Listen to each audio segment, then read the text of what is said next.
This is my review of Jojo's Bizarre Adventure.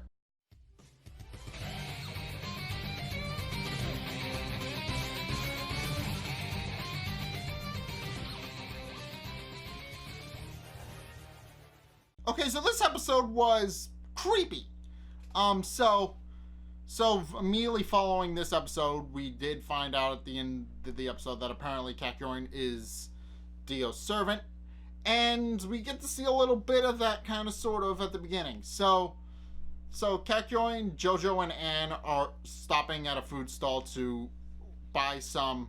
I really don't know what it is, but apparently it's chilled coconut juice or something like that. I don't really know what it is or how that works, but apparently it's something that the food vendor was selling.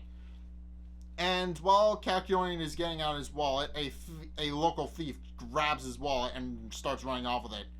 And almost immediately, it's like a switch flips in Kakyoin's brain, and he goes from being his usual self to full-on homicidal in a matter of seconds, and then uses Hierophant Green to grab the thief, trip him, and then proceeds to break his back using a move, a wrestling move called, aptly named, the Backbreaker, something that Anne immediately recognizes. And Jojo immediately realizes something's off, and tries to stop Kakyoin from doing what he's doing. And Kakyoin doesn't listen at first, but then as Jojo and later Anne are leaving, Jojo leaves after telling Kakyoin that they're going to be going to India by train. And Anne follows shortly thereafter, but before she leaves, she discovers that Kakyoin has indeed eaten a stag beetle that was chilling out on one of the trees, and it freaks her out, and she runs to Jojo for protection. Then later that same day, as Jojo is eating an ice cream, Kakyoin asks if he can have his cherry, and then eats it in probably one of the weirdest ways possible, where he just licks it back and forth around in his mouth until it eventually hits the ground. It hits, and then Kakyoin shoves Jojo off the thing. And if it weren't for Anne, Jojo probably would have fallen, and with her help, Jojo was able to pull himself back up. And Kakyoin claims to be kidding, and then picks up the cherry and eats it, and notably gets a little bit bigger, and that comes into play in like 5 seconds. So Jojo at this point has figured out that Kakyoin is either possessed or something else, and then punches Kakyoin in the face. At which point Kakyoin reveals himself to not quite be Kakyoin, but is in fact a stand user named Rubber Soul, and his stand, Yellow Temperance, gives him the ability to mimic other people. And it also gains power by eating organic matter. Case in point, it has now latched part of itself onto Jojo and is slowly eating his right hand. And he and Jojo do a bit of a battle on the train and get stuck in it, leaving Anne behind. And Anne freaked out at the fact that Kakyoin has suddenly turned evil and is also not Kakyoin. She immediately calls up Joseph and lets him know what's going on. And Joseph realizes that Kakyoin isn't Kakyoin and is actually a stand user. And case in point, the real Kakyoin walks into his hotel room at that exact moment, claiming he was sunbathing. So yeah, I was kind of right. Dio was indeed just screwing with the party, kind of, sort of. He essentially sent a stand user to impersonate Kakyoin, and then told the Joestar group that Kakyoin was a traitor. So it's clear that he kind of lied about it. And Jojo, after a brief scuffle with Yellow Temperance and Rubber Soul, immediately breaks out of the train car and lands on the nearby platform that's operating the whole thing, and realizing that he's going to probably be unable to kill it with fire, because fire only made it more agitated and caused it to spread more. He then sees a kid licking on a popsicle and realizes that he might need coal to deal with it. So he breaks into the train car, and a woman yells at him, but he tells her to not do that because it's not her kid, and then asks the kid for his popsicle, and promises to buy him a new one when he gets to the ground. And as far as we know, he does. So we don't, because we never actually see him do it, but it's implied that he probably did. At which point he uses the popsicle to try and purge the stand from his body, but it only makes it worse and causes it to dig in his flesh more. At which point the woman is revealed to be Rubber Soul in disguise and is also eating a dog with his stand, and attacks Jojo with it by wrapping him up in his stand, because Jojo quickly realizes that his stand isn't able to actually attack the Rubber Soul, because his stand is like the perfect defense, because it completely encases his body. So after realizing Jojo can't actually fight him head on, decides to resort to an old favorite of the Joestar family, which is to run like hell. And case in point, uses his stand to break a hole in the floor of the car, which causes them to fall into the ocean.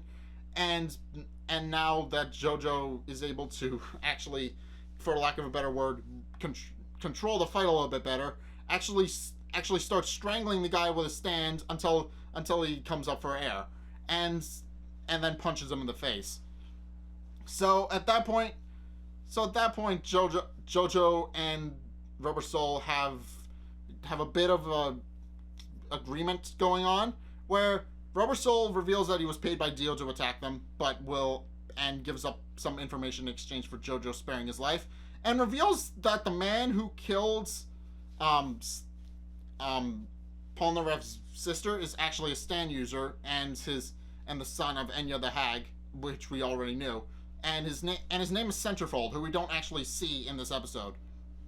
And after thanking Rubber Soul for the information, Jojo lets him go. At which point, Rubber Soul betrays him by using a stand to flood the sewer system, enabling him to pull Jojo toward a drainage pipe so that he can't actually attack. This, however, happens to work in his detriment, as Star Platinum immediately punches water into the pipe at a pressurized state, causing Rubber Soul to fly into the sky and back into the water. At which point Jojo finishes him off, despite Rubber Soul's pleading, because of the whole fool me once, shame on you, fool me twice, shame on me thing, which is definitely evident in this scene. Because Jojo realizes that he's not actually going to spare him again, and then just beats the hell out of him. At which point he reunites with the rest of the Joestar group, presumably after paying for the kid's popsicle and buying him a new one, and assists and rejoins the group. At which point he tells everybody what's going on and tells everybody what he found out, and supposedly Dio is going to be sending 4 more stand users after them, one of which is Centerfold, so eventually we're going to be seeing him, probably toward the end of the first season, because this series was split up into 2 seasons. And Polnareff thanks Jojo for the information, and now knows what the name of his enemy is. Meanwhile, Jojo and Kakyoin have a bit of a reconciliation, because Jojo realized that Kakyoin had been swapped out with a stand user and didn't notice, and apologizes for not noticing sooner. And Kakyoin thanks him for the apology, and then it's revealed that the way he eats his cherry was actually a nervous tick that the stand user actually picked up, and that he actually does eat his cherry the same way that the stand user did. So, which is kind of a funny note to end on.